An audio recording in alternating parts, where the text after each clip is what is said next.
Problemos ir aktualijos. Jaunimo kodas. Sveiki visi Jaunimo kodo klausytojai. Šiandien su jumis esu vėl aš, Gabrielė Kruivytė, kaip bebūtų keista. Labai daug pastaruoju metu vedžiau laidų ir šiandien su manimi yra Šarūnė Tilvikaitė. Labas, Šarūnė. Labas, Gabrielė. Ir Šarūnė yra mums žinoma kaip radijo laidų vedėja po knygos viršeliu. Galite pasiklausyti jos laidų ir Šarūnė yra žmogus, kuris visus skatina skaityti. Tai iš tiesų tikrai aš labai žaviuosi tavo tiesiog gebėjimų uždegti žmonės skaityti ir taip plėsti skaitymo naudą. Tai manau, kad tikrai ne vieną žmogų tu esi paskatinus skaityti, tiek mažą, tiek didelį. Ir Šarūnė taip pat yra mokytoja, anglų kalbos dėstytoja. Taip pat Šarūnė yra savanorių koordinatorė pasaulinės lyderystės konferencijoje. Ir Šarūnė, gal dar galėtum pasakyti, ką dar veiki be šių visų iniciatyvų ir veiklų? Oi, ačiū, Gabrielė, iš tikrųjų tiek daug fainų žodžių. Visada sakau, kad kai susilauki tiek daug padrąsinimo, tai čia kaip su gimtadieniu, tiek daug gėrio girdėdama ir jo girdžiu tikrai dažnai. Tai kas aš esu? Išmėgintoja, nuotykiautoja, mėgstu įvairius pamėginti sportų. Šiuo metu esu užsikabinusi kartu su sese kaituoti, be galo man tai patinka, sese šiuo metu profesionalėja labiau negu aš, na ir ant sniego čia nelabai pakaituosi, nors ir taip yra, tai va. Taip, ir tu, gal tokia tavo pagrindinė profesija būtų anglų kalba, ar ne? Tu esi baigus LCC universitetą ir taip pat tu tikrai turi tokią mokytojo dovaną, tai šitą irgi tikriausiai žmonės, kurie su tavim bendravo, gali pastebėti ir kas yra tokio neįprasto apie tave, kad tu dažniausiai labai šiltai atsiliepi apie savo mokinius ir tu nežiūri į savo darbą, tiesiog kaip į darbą ar ne kaip į užduotį, bet tu pasineri visa savimi tiesiog į tai. Ir man tiesiog įdomu būtų apie tai daugiau sužinoti, kaip tada tu atradai, nežinau, ar būdą, ar tą veiklą, kad tu nežiūri tai tiesiog kaip kažkokį darbą ar užduotį, bet tu tikrai įdedi visą savo širdį į tai. Tai aš iš tikrųjų mokytojos dalia, mokytojos lemtis buvo man jau duota, nors aš labai nuo jos bėgau. Čia jau mokyklos laikais? Jau mokyklos laikais. Ar buvo vaikų, kurie tau sakė, Šarūnė tikrai būsi mokytoja? Tikrai taip, mano man draugės. Man irgi taip buvo. Ir žiūrėkime mumis šiandien, ne, abi dvi mokytojas. Tai iš tikrųjų buvo ir man labai gera yra būti savose batuose, labai gera jausti ir pajausti, kiek daug prasmių aplink mane visada vaikšto ir prasmėmis aš vadinu vaikus, paauglius, vaikus menininkus, vaikus maištininkus ir jie man yra be galo brangus, visi savaip, visi skaudus savaip, visi yra visko įvairiausiai patyrė iš tikrųjų ir tai mano abu tėvai yra mokytojai ir man nebuvo labai sunku, aš tikrai nuoširdžiai labai nuo to bėgau kaip ir nuo savo lemties, bet matydama tos gražius ir gerus pavyzdžius nuo pat mažens, buvo ganėtinai lengva pasirinkti tą anglų kalbos, taip pat įtaka buvo nuostabios anglų kalbos mokytojos Ingridos, kuri vieną dieną mano mamai pasakė, sako, palikit Šarūnę ramybei. Ateis laikas, jinai ir išmoks. Ir taip atsitiko. Ir šiandien aš labai dažnai tą prisimindama, nors nebuvau dalimi to pokalbio, iš tikrųjų esu labai palaiminta turėdama tokius nuostabius žmonės, kurie mane ir pastumėjo į tą visą. Taip, tai dabar paliksime šiek tiek dėstymą ir mokytojavimą nuo šaly, nes šiandien iš tiesų mes kalbėsime apie tokį jaunatvišką maksimalizmą, norą padaryti, norą siekti ir manau, kad šita tema tau labai yra artima, nes tikrai su tavim pabendravus daugiau galima pamatyti, kad tu visą laiką skatini veikti, nebijoti, įveikti savo baimės ir iš tiesų tiesiog daryti, nes gyvenimas yra labai trumpas ir kągi mes galime geriau padaryti, negu realizuoti savo svajones. Tai man tas labai yra gražu ir žinau, kad tu pati labai esi iniciatyvi ir žinoma būna visokių etapų, bet bendrai paėmus tikrai esi ryžtinga ir kaip sakai, ta maištininkė, ne iš tos gerosios pusės maištininkė, kuri nesusitaiko su tiesiog, nežinau, kažkokia norma ar pasyviu kažkokiu ar neegzistavimu. Tai dar prieš išsiskiriant muzikiniai pauziai paklausiu, kas tave tokią padarė. Ar kaip tu sakei, tėvų auklėjimas, kad abu buvo mokytojai, o gal tu tiesiog matei kažkokius aplinkinius pavyzdžius ir tapai tokia neįprasta mergina, kuri nesitaiko su standartais.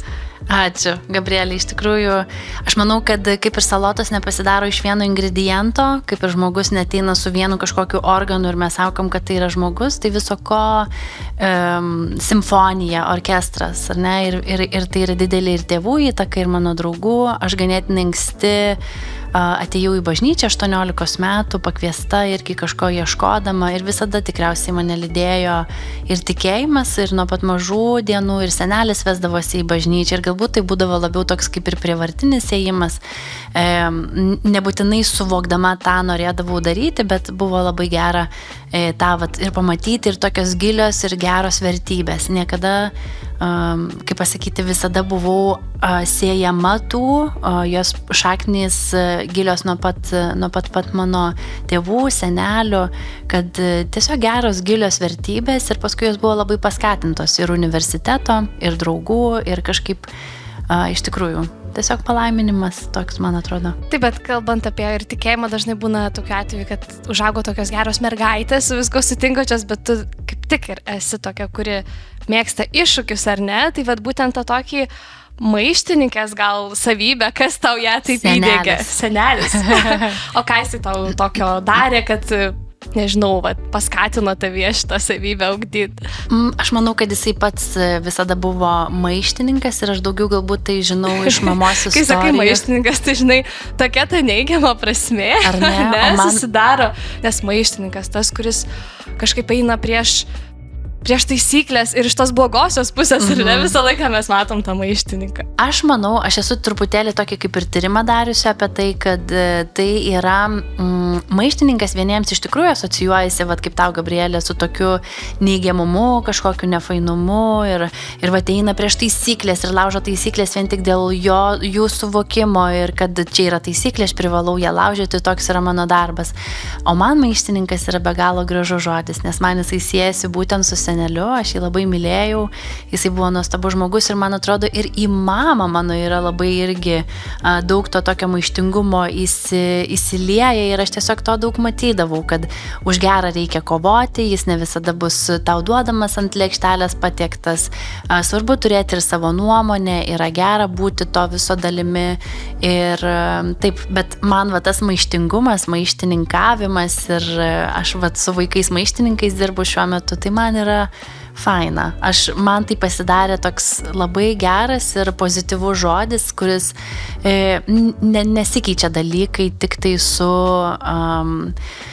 gerom sąlygom nuolatos. Mūsų sąlygos visada besikeičiančios yra ir mes turime atrasti irgi patys savyje tos galbūt ir stiprybės, atstovėti už savo, nes tie mūsų vertybės gali labai lengvai būti paimamos iš mūsų ir atimamos. Tai daug temų mes palėtėme jau pirmoje laidos dalyje, tad įdomu, kas gi laukia kitose dalyse. Pasiklausykim dabar muzikos ir po to pratęsim pokalbį su Šarūne Teliukaite. Radio stotis XFM. Tikėjimo dilemos, problemos ir aktualijos. Jaunimo kodas. Taigi, Šarūne, kalbėjome apie maištavimą ir tu pasakei tokią gal teigiamą savybę maištavimo ir nežinau, kaip kitiems žmonėms, man asmeniškai dažnai tai tokia neigiama prasme turinti žodis, bet kaip tu pasakei, tau jisai turi teigiamą prasme ir tu propaguoji tą gal pozityvų maištą, ar ne? Nes tu maištauji dėl geresnės ateities, dėl tiesos, dėl gerovės, o ne tiesiog, kad pakenkti, ar ne, arba šiaip maištauti, kad maištauti ir kitam pakenkti. Tai jeigu mes žiūrėsime tą maištavimą kaip kovą už tiesą, kaip norą įrodyti, kaip nesusitaikymą, tai iš tiesų jis yra geras. Tai gal mums reikėtų irgi permastyti, kaip mes tą žodį suprantam ir kaip mes jį vartojam savo kasdienybei. Tai labai geras pastebėjimas ir čia toks patarimas klausytojams, kad nereikia bijoti būti maištininkais, ar ne? Visiškai. Tai gerai, o dabar mes pakalbėsime apie tokį perdegimą. Man tai labai irgi aktuali tema ir kadangi tu pati esi, kaip ir sakei, ar ne maksimalistė, ar galėčiau taip sakyti, kad esi maksimalistė? Visiškai. Tai dažnai tokie žmonės, ypač jauni žmonės, būna maksimalistai, dar gal kartais nepatyrė tokio gyvenimo skausmo, nesusidūrė su labai daug nusivylimų, ir tikrai mes siekiam, norim įrodyti, ar ne, ir dažnai būna toks, kad atsimušam vieną sieną, kitą sieną ir tada prarandam motivaciją.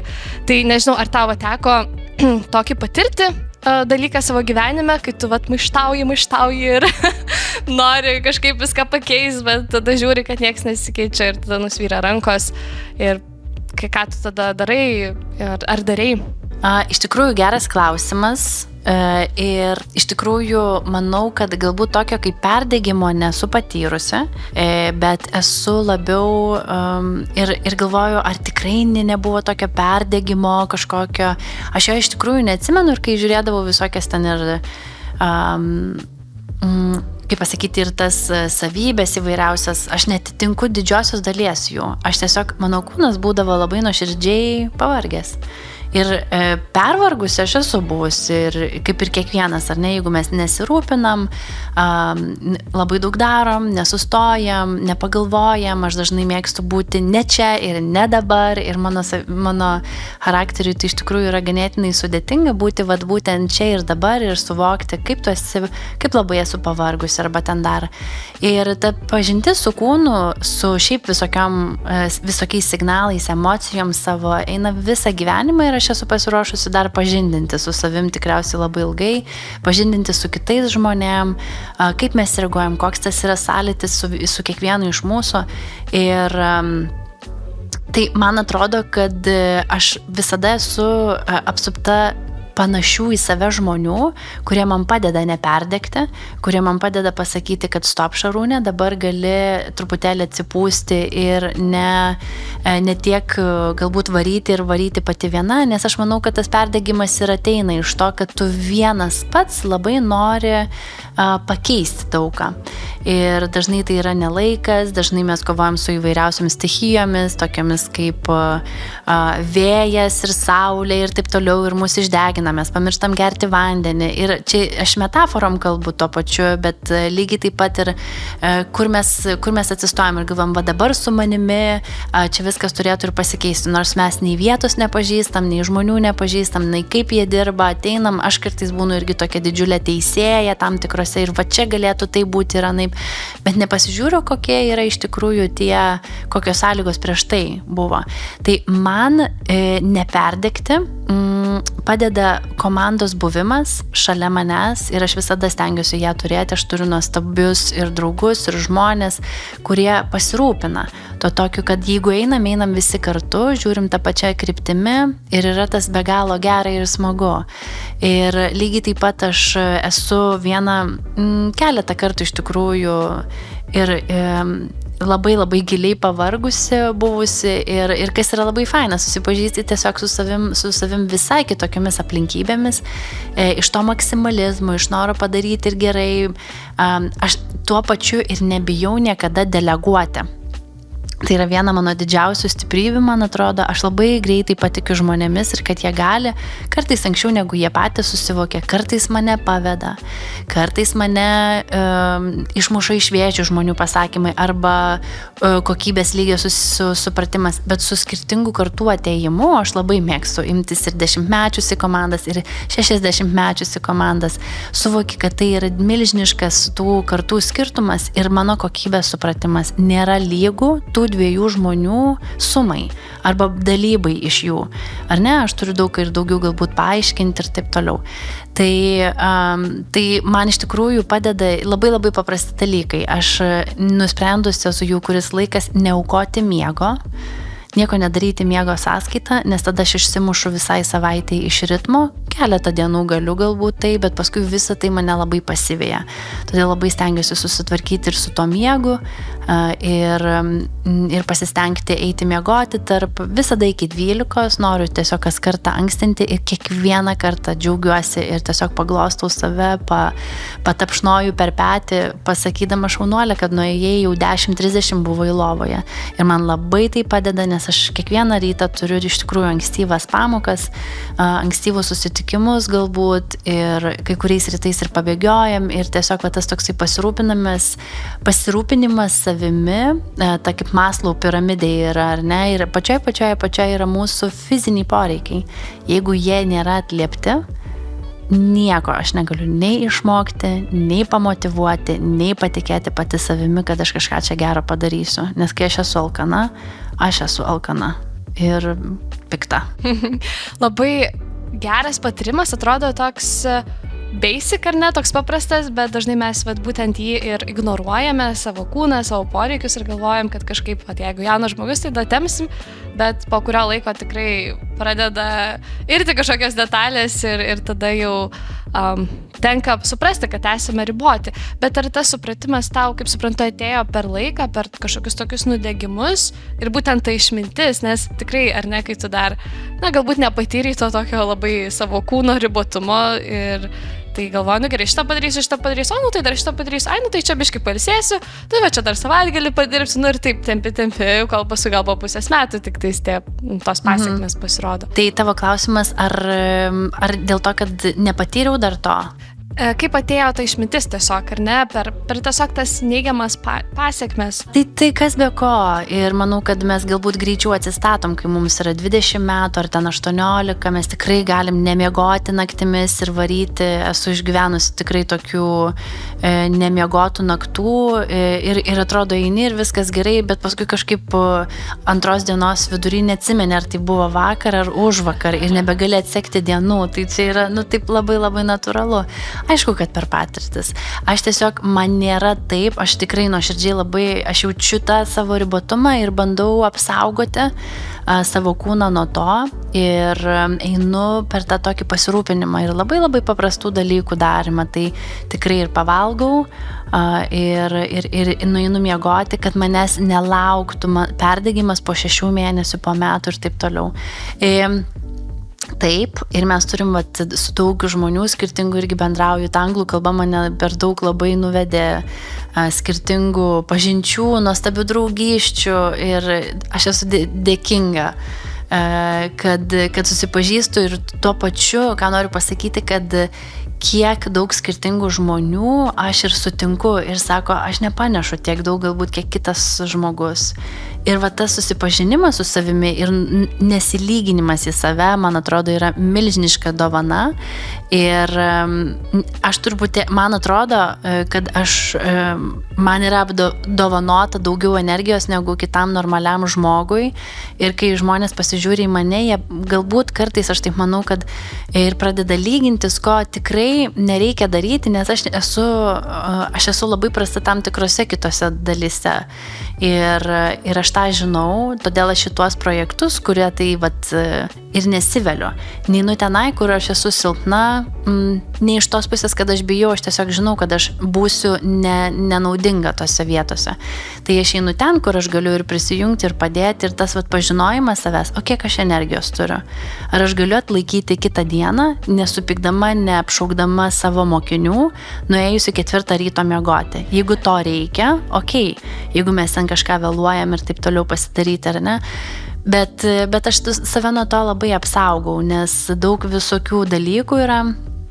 Gabrielė, lygiai taip pat kaip tu, veikiu irgi įvairiausių daug skirtingų dalykų, ar ne? Ir tiesiog tai gali ištampyti žmogų, ar ne? Ne visi tikrai atlaiko, ne visi, aš irgi dalykų neatlaikau, aš irgi kažkur tai esu, kur man dar reikia ir paaugti, ir labai daug vietų. Kuo toliau žengiu, tuo suvokiu, kad eina savo, kiek aš dar mokysiuosi apie save ir kartais nuliūstu, bet kai aš tą tokį suvokimą padarau, kad man reikia nusiteikti, mokysiuos visą gyvenimą. Labai geras požiūris ir gerai jų turėti ir gerai, kad tu bent jau tai supranti, kad esi ribotas, nes iš tiesų kartais žmonės tik tais 50 sulaukia, supranta, kai tokios jau labai sudėtingos ligos apninka, tai manau, kad jauniems žmonėms svarbu, bent jau suprasti savo ribas, kaip sakei, o po to jau taip vis tiek išmintingai elgtis su savo kūnu, nes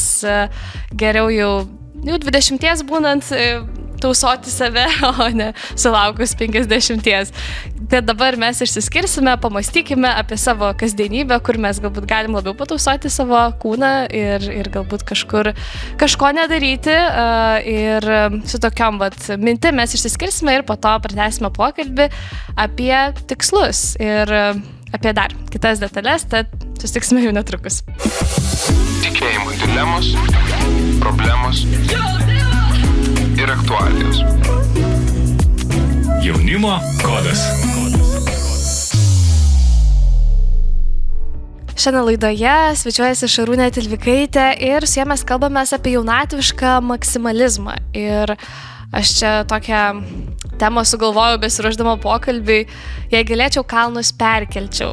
Tai čia dažnai toksai jaunatviškas išsireiškimas, ar ne, kad kai jaunas, tai ir gali viską padaryti ir perkelt kalnus, padaryti neįmanomus dalykus, realizuoti savo svajones, bet apie ką mes šiandien bandom šnekėtis, kad vis tiek svarbu suprasti, kad ir jaunas žmogus turi ribas ir kad svarbu tausoti save ir eiti tą ilgesnę distanciją, o ne tai, kad ar ne greitai bėgti, paskui nukristi, pavargti ir jau visiškai nieko nebegalėjo daryti. Tai Šarūnė, kadangi tu esi žmogus labai veiklus ir susidūręs su tuo pati, esi maksimalistė, tai labai įdomu tave kalbinti šitą temą, nes tikrai turi daug ką pasakyti ir šiaip Šarūnė visą laiką turi daug ką pasakyti, nes labai daug skaito knygų. Tai Šarūnė galima kreiptis su visokiais patarimais. Aš tik juoktis galiu. Taip, suprantu, kad kai kitas iš šono tave giria, tikriausiai labai gali nejaukiai jausis. Bet gerai, baigiam su pagiromis, pereikim prie kito klausimo. Tai apie tikslus. Ir kaip tu tuos tikslus savo keliesi, jeigu keliesi, tikriausiai keli savo tikslus gyvenime, ar ne? Tai gal apie juos ir pakalbėkim, kaip tu juos keli ir kodėl manai, kad tai svarbu. Nes yra žmonių, visokių aišku yra, kurie galbūt savo tikslų nekelia, galbūt taip labiau atsipalaidavę, gal chill, nereikia čia dabar įsitempti, kažkaip viskas savaime susitvarkys. Tai kodėl tu keli tikslus ir kaip juos keli? Taip, tai nors man su matematika tikrai nesiseka, bet aš kartais tie tikslai pareina ir matematinė forma įvairia. Tai yra ir tas pats knygų skaitimas, ir bėgiojimas galbūt, ir toks pasivaikščiojimas, ir užtvirtinimas tokių ir savo minčių, ir rašymas. Tai man atrodo, kad tas žmogus, kuris nori augti ir tobulėti be tikslų ir nesugebėtų kažko pasiekti. Nes kaip mes kitaip pamatuosim, ar ne, savo padidėjimą, paaugimą, pasistebimą geresnį. Gal nereikia augti, o kam tiesiog? Jo, bet galbūt kai kuriems iš tikrųjų ir nereikia ir jiems nesinori tų dalykų, tai aš ir tokius žmonės labai mėgstu ir myliu ir man galbūt tai, tokių žmonių mano gyvenime nėra labai daug. Ir reikia atrasti savo vietą šitų tikslų pasaulyje, nes šiandien iš tikrųjų tiek daug visi ir apie tai šneka ir kad pasiekti ir savo gyvenimo pabaigoje nekalbėti tik tais apie darbą ir taip toliau, bet man atrodo tie tikslai gali būti ir tas toksai paprastumo atsinešimas į savo kasdienybę. Ir ar tai galėtų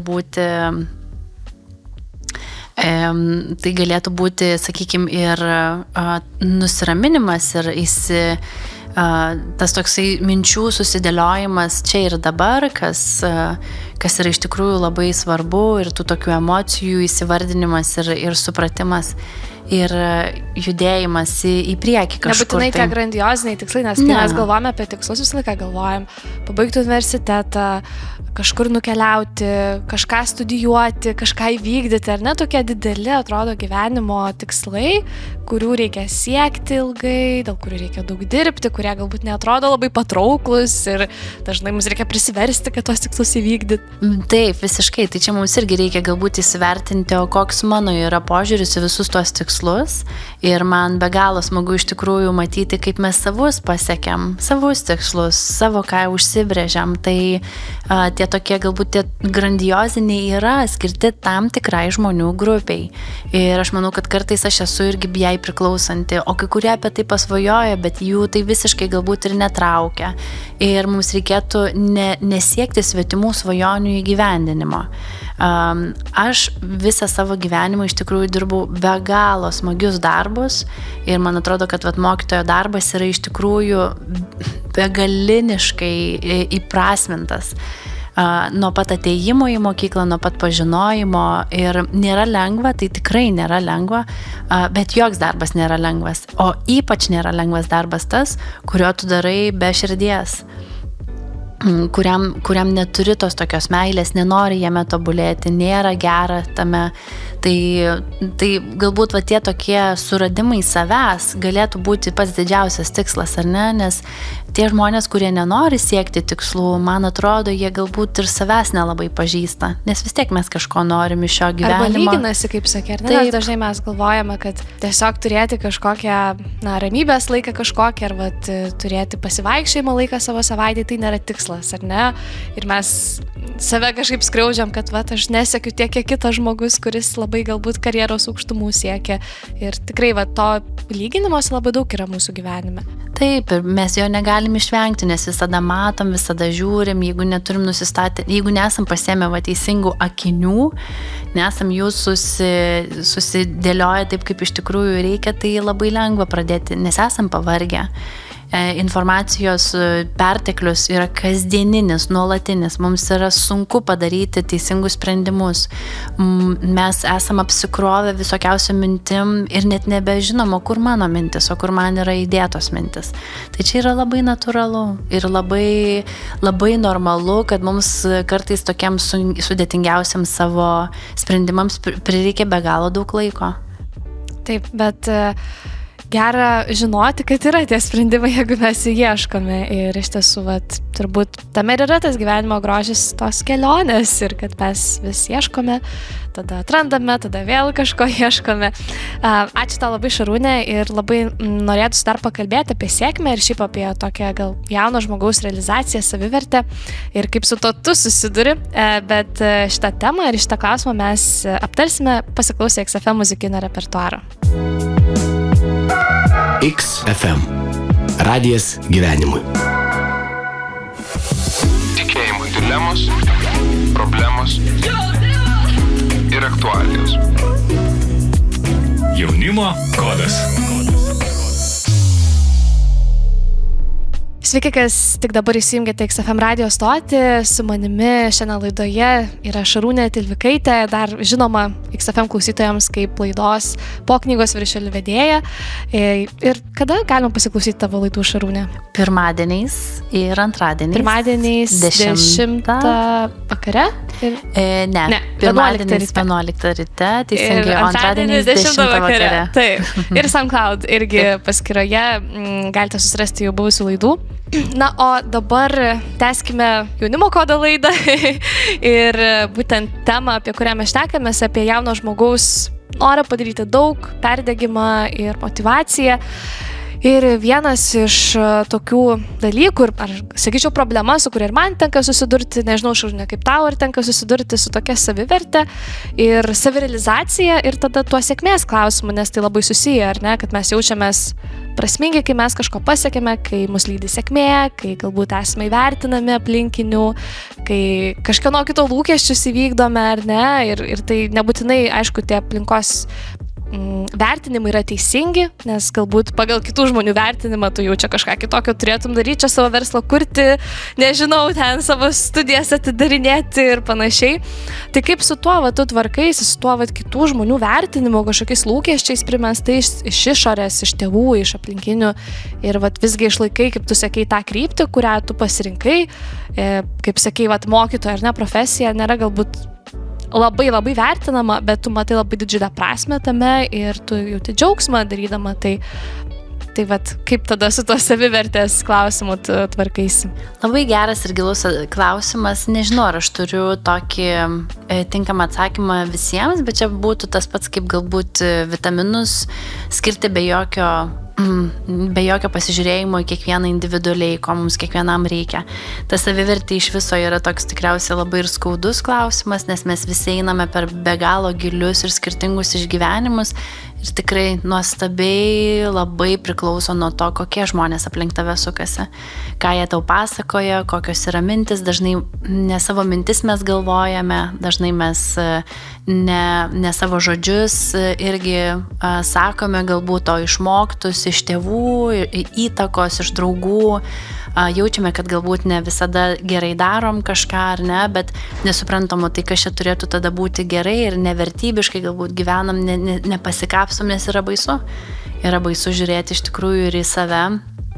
ir kas mes tokie esame ir kodėl mes čia pykstame, nes juk pykti yra nelabai gerai, bet tai yra labai sveika, mums labai reikia ir taip toliau. Tai man atrodo, kad tėvų milžiniškai yra iš tikrųjų įtaka, mes esam labai daug ir išmokę įvairiausių dalykų ir šiuo metu mes su komanda skaitome Peter Skecero knygą Emociškai brandus dvasingumas ir va ten irgi pasakojama yra apie tikrąjį save, tikrąjį aš ir netikrąjį aš. Ir tas toks netikrasis aš ir yra sudarytas iš nuostabi knyga ir mintis yra ne mano, o žmogaus pragyvenusio iš tikrųjų tokį pilnatvišką, pilną išgyvenimų gyvenimą ir ten jis irgi pasakoja, kad tie tokie netikrasis aš ir yra sudarytas iš kitų primestų dalykų, nuomonių ir mes apie tai susidarom įvaizdį ir apie save, ir apie savo asmenybę ir kas mes tokie esam. Tai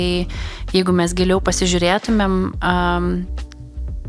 galbūt ir jeigu mes sustotumėm kartais, kas yra labai baisu, jeigu mes rašytumėm kartais, kas irgi yra labai baisu, nes niekada nežinai, o kas ten, geriau paslėpsiu darbais, geriau čia pažiūrėsiu ir nedylinsiu su tam tikrom, nesusidorosiu su tam tikrom problemom ar mintimis, arba net nesuvoksiu. Tai yra baisu, iš tikrųjų eiti visą tą tokį pažinimą, bet iš tikrųjų kiek daug gražių vaisių. Man atrodo, man būtų liūdniau į antrą gyvenimo dalį suvokti, kiek praleidau laiko nesigilindama į visą tai, o kokia mano iš tikrųjų yra tapatybė ir kas aš esu tokia, be tų visų primestų man dalykų. Tai čia toks labai gilus iš tikrųjų ir klausimas ir vieno atsakymo tikrai negaliu nei pasakyti, nei įvardinti. Ir pati turbūt per tai nerdė, per tą nuolatinį tokį ieškojimą. O kalbant apie sėkmę, kadangi tai irgi, ar ne, dažnai mūsų ta prasmė, savivertė ateina iš pasiekimo, ar ne, iš sėkmės. Ir bent jau aš taip bandau atsakyti savo, kad man sėkmė nėra vien tik tais, ar ne, tie pasiekimai karjeros srityje, ar kažkokie irgi akademiniai pasiekimai, ar įrodymai kitam žmogui, kad aš galiu, ar savo talento atskleidimas, bet irgi va tuose paprastuose dalykuose atsiskleidžia, kiek tu myli, kiek tu rūpiniesi kitų žmogumi, gal taip susikoncentravimas irgi į tą moralę ir savo vidinį žmogų, ar ne, bet tai labai sunku padaryti, nes dažniausiai, ar ne, kaip mes suprantame sėkmę, tai tavo vis tiek pasiekimai, tavo išorė, ar ne, ką tu kalbi visuomeniai, kaip tu atrodai. Tai vat man įdomu, kaip su tuo tu tvarkaisi, su ta sėkme ir ar tau nebūna tokių kartais momentų, kai tu galvoji, kad nesu sėkminga, nesu kažko pasiekus, bet gal kai pasižiūri giliau, visgi supranti, kad esi sėkminga, nes tu tikrai rūpinėsi, ar ne, kitais žmonėmis, tu rūpinėsi savo vidiniu žmogumi, tu vaikštai į bažnyčią ir tiesiog daug tokių darai gražių moralinių iniciatyvų, bet tai nėra galbūt mūsų visuomenė vertinama kaip sėkmė. Labai daug gerų žodžių pasakė iš tikrųjų, Gabrielė. Ir man atrodo, kad iš tikrųjų taip, jeigu neįkūrei šiandien kažkokios verslo organizacijos, jeigu nepastatei kažko savo rankomis, tai jūs nebūtinai ten ir į sėkmingų ratą. Ir aš gal tarp tokių žmonių nelabai ir būnu. Tarp tų, kurie nieko nepastatė. Tarp tų, kurie labai daug pastatė, o aš kaip mokytoja ateičiau ir tikriausiai būčiau labai neįvertinta tarp tokių žmonių, nes tarp tokių grandų gali galbūt kartais taip ir pasijausti, bet man atrodo, kad su tom visokiausiom mano veiklom, su iniciatyvom, kurias esu pradėjusi, kurias esu kartais ir sustabdžiusi, užbaigusi, bet visada kažką tarsi ir darau ir labai lengva galbūt palei tai spręsti iš tikrųjų. Ir šis pasaulis mus labai skatina, tai ką pastatėjai, o tai ką šiandien, o tai ką padarėjai, ką įkūrei. Taip, o galiu tau žvaigždutę duoti, arba dvi, o kokią morką šiandien pagavai, ar ne, ir tas toks bėgiojimas. Ir iš tikrųjų, galbūt vieniems tai yra milžiniški pasiekimai ir aš labai džiaugiuosi už to žmonės. Ir man galbūt labai dažnai žmonės kiti primena, kad va, Šarūnė, kiek tu čia ir tą, ir aną, ir trečią, man toksai, man atrodo, mes kiekvienas darom savam pasaulyje, gal aš tik tais labiau apie tai pasakojuosi ir dalinuosi, bet man atrodo, kad mes kiekvienas iš tikrųjų statom ir darom nerealius dalykus, lygiai taip pat kaip mes su Lyderiams LT komanda visada sakom, kad kiekvienas yra lyderis. Ar tai būtų šeima, kurioje mes auginame vaikus, ar tai būtų darželis, kuriame dirbame, ar tai būtų įmonė. Bet mes kiekvienas esame lyderis, savo pavyzdžių vedantis ir rodantis gražiausius dalykus. Tai ta tokia sėkmė, man atrodo, aš esu labai sėkminga, nes vaikštau tarp tiek daug nerealių prasmių, įvairių požiūrių ir yra labai gera matyti tą tokį ir pasikeitimą ir aš esu nusistačiusi matmenį, palei ką matuoju. Ir man labai dažnai žmonės sako, Šarūnė, tu žinai, galbūt čia kaip mokytoja nepamatysi tų vaisių čia dabar ir tik tais vėliau pamatysi arba niekada nepamatysi. Aš galvoju, apie ką jūs čia? Man tai nereikia, kad tas žmogus anglų kalbą mokėtų nerealiai daug, bet man smagu, kad tas žmogus su mūsų susitarimais atėjo ir paklausė jų vieną kartą, antrą kartą. Man nerealu, kad mano žmogus, mano vaiks maištininkas, kuri anksčiau burbėdavo ir sakydavo, kad va čia kam čia iš viso tie namų darbai ir ateina pasidariusi tą vieną pratimą, kurį mes esam sutarę padaryti, man čia sėkmė. Man čia yra milžiniška sėkmė vaiko požiūryje, vaiko akistatoje su savimi, kad jie ateina ir dirba, o man patinka duoti namų darbus ir aš jų duodu sąlyginai nedaug. Ir man patinka, kai būna mums sunku, nes mes tada daugiausiai ir išmokstam. Ar tai būtų per pratimą, ar tai būtų per savęs susipažinimą, ar tai būtų per paprasčiausią pamoką kažkokią gyvenimišką. Taip, tikrai mes kiekvienas patys turime tą matuoklį susirasti ir kas mums yra sėkmė. Aišku, nežinau, man bent jau, jeigu aš matuočiau savo sėkmę tik pagal tuos darbus, tai tikrai aš labai beprasmybę jaučiu kažkaip, bet aišku, yra visokių skirtingų žmonių, bet tikrai jeigu mes įvardinam ar ne tuos mažus dalykus, tada galbūt netaip dažnai linksime į tą tokį lyginimąsi ar savęs nuvertinimą, nes tikrai jeigu mes jau žiūrim į tuos kitus žmonės, kurie daug pasiekia pagal visuomenės standartą, tada labai lengva save numenkinti. Bet jeigu mes patys įsivardinam, kas mums yra svarbu ir ko mes siekiame, tai tikrai pamatysime, kad esame daug kur sėkmingi, ar ne, arba siekiame to, arba jeigu tikrai mums svarbios yra vertybės, tai galbūt mes tada ir skatiname jas savo gyvenime ar puoselėjame kitų žmonių gyvenimuose. Tada ačiū tau labai už tavo mintis, už tavo pasidalinimą ir dabar mes pasiklausysime muzikos, o po jos jau sugrįšime į paskutinėje dalį ir pakalbėsime apie baimes ir kaip jas įveikti siekiant savo tikslų. XFM. Radijas gyvenimui. Tikėjimo dilemos, problemos ir aktualijos. Jaunimo kodas. Taigi, šiandien mūsų laidos tema yra apie jaunatvišką maksimalizmą ir tą dažną norą nuversti kalnus ir kartu dažnai lydinti, nedažnai, bet kartais galėčiau sakyti, kad lydi tas nusivylimas ir tada iš kitų aplinkinių. Va čia tas jaunuolis, koks maksimalistas galvoja, čia padarys kažką, tuo jisai pamatys gyvenimą, dar nepatyrė. Tai iš tiesų turim tą polinkį, jaunas žmogus turi tą polinkį daryti, inicijuoti, veržtis. Ir Šarūne, kaip tu manai, kad tai nėra blogai, ar ne? Tu nestabdai žmonių, kurie, tarkim, jaunesni už tave ir tu matai tokie užsidegę, tokie nori padaryti. Ar nebūna tu tokia, vaikeli, pamatysi, dar pamatysi? Aš dar ir paskatinu. Net jeigu žinai, kad jisai ar neatsimuš į sieną. Nežinau. Nes tu nežinai, ar jis atsimuš. Aš nežinau, ar atsimuš, čia ne mano istorija. Taip. Ir aš nenumatau tų dalykų. Taip, bet labai teisingas požiūris, nes daugelis pagal savo patirtį matuoja kitų žmonių galimas patirtis ateities.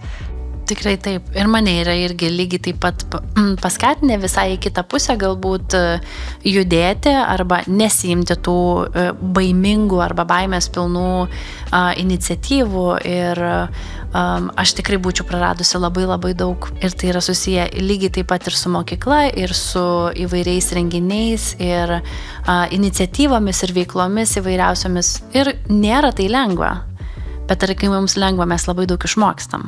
Ir kartu turbūt yra ta dalis, kad mes net ir susidūrę su sunkumais, mes daugiau išmokstam, negu kad būtume sėdėję vienoje vietoje, ar ne? Ir per tai irgi labai augame. Tai Šarūne, kaip tada, kaip tada kovoti su tomis baimėmis, kai pats turi baimių ir dar aplinkiniai skatina baimę ir tave stabdo. Ir tada iš tiesų sunku kažko imtis, bet turi tą svajonę, ar ne, labai daug mes jauname amžiuje, ne tik jauname, bet turime ar ne tų idėjų realizuotų, bet vis galvojam, gal čia kažkada, arba gal čia tik mano svajonė, gal jai nelemta išsipildyti, jinai tokia didelė ir aš negalėsiu jos įvykdyti. Aš galbūt sugrįšiu prie tos pačios minties, kad yra be galo svarbu turėti tų aplinkinių žmonių, kurie... O kaip jos gauti, jeigu tu neturi tokių žmonių, jeigu tau visi aplinkiniai, tavo šeima, arba su kuo tu bendrauji, tokie visi pesimistai ir nieko nenuveikia žmonės?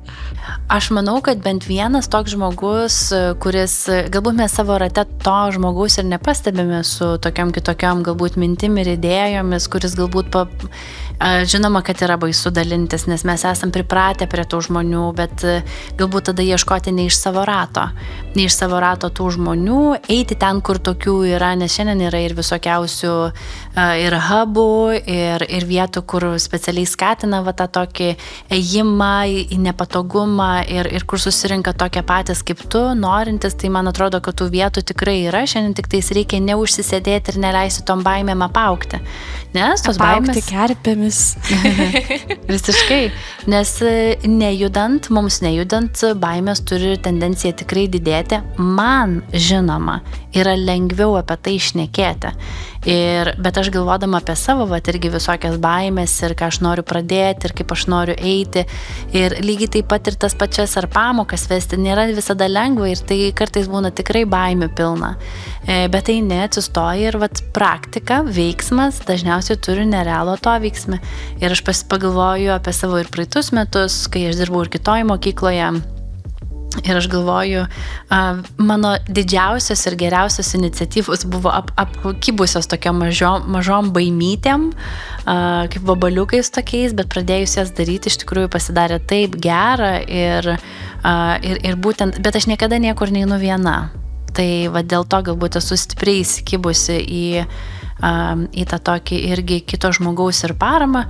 Tu dariniesi su draugais, ar ne, su šeimos nariais ir jie nuolat tau patarė, ar ne, ar bent jau išklauso tave ir tavo tas baimės. Taip, bet tai nėra, kad visiškai visi mane ten palaiko, daug yra visokiausių ir o tu įsivaizduoji, o čia taip yra, naip ir trečiaip gali būti, bet man atrodo, kad aš skaičius esu daug knygų, žodžiu, apie baimę ir ne apie baimę apskritai, apie viską, bet viena mano mylimiausių rašytojų, Brené Brown, jos daug yra įvairių knygų iš tikrųjų išversta į lietuvių kalbą ir jos paskutinėje angliškoje Dare to Lead, išdrįsk vadovauti, žodžiu, man net tas žodis dare, išdrįsti yra be galo gražus ir jinai savo knygoje irgi lygiai taip pat sako, kad baimė eina kartu su drąsa ranka rankon. Visada, bet ką mes užleidžiam tą vietą tokią ir reikia pripažinti, kad ta baimė visada bus.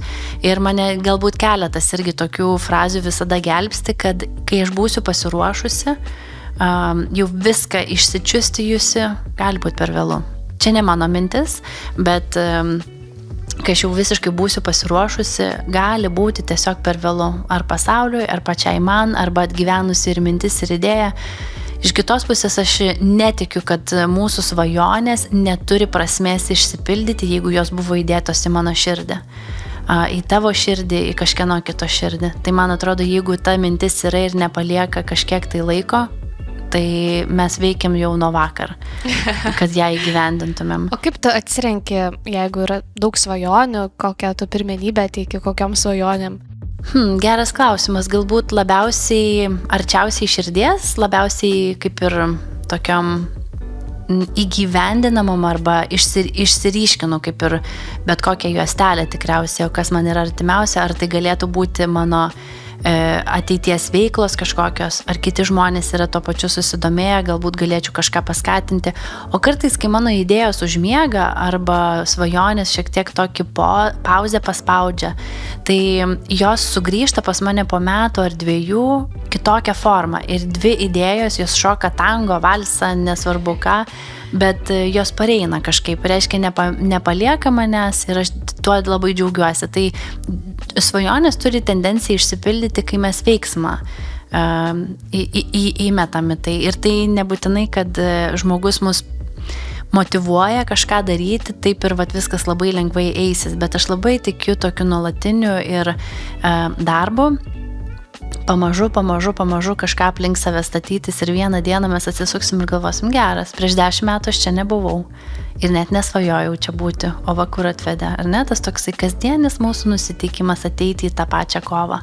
Ir tikriausiai svajonė nebūtinai lygus sėkmė, ar ne, ar pasisekimas, svajonė gal tavęs atbeklausot, man kilo tokia mintis yra nuotykis labiau, ar ne, nes mes labiau galvojame apie svajonės ir kai mes jas realizuosim arba bandysim realizuoti, kad būtinai turi būti sėkmė. Ir tai yra toks kaip įrodymas, kad reikėjo tos svajonės siekti, bet tikriausiai ne dėl to reikia siekti svajonių. Manau visiškai. Ir prisiminiau irgi, man labai patinka treniruoti kitų žmonių svajonės.